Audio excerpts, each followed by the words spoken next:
Now, violent protests in Noordgesig have left 2 people dead.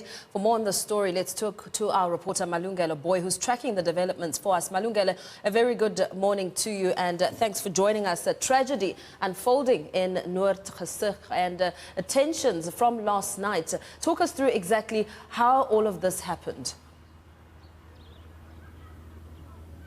Well, perhaps let's start here, Mpho. The 2 men that were killed on Sunday in the early hours of the morning. In fact, their names are Dalton Butler and Clayton Ishmael. What we have been told by their families is that they were stoned to death.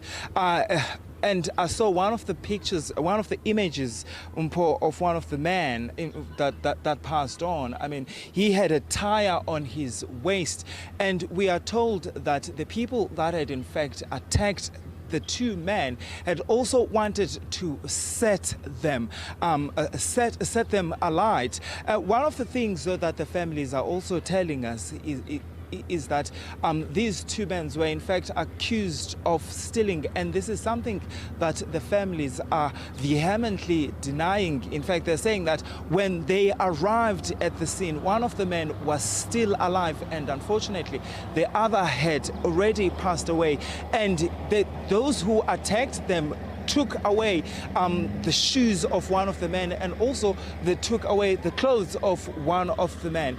The family is calling for justice. In fact, the community over the past 2 days, Mpho, embarked on a protest really in retaliation over the killings of these men, saying that they want justice. In fact, some of the community members that I've been talking to saying, Mpho, that there's likely to be retaliation over the death of these two men, saying that they want the police to apprehend those that attacked these 2 men, and there's a belief that it was a group of 6 men from another community not far from here that carried out this attack. Mpho? Thank you so much. We're going to have to leave it there, Malungelo. We're pressed for time, but I can see the situation looking pretty calm there this morning.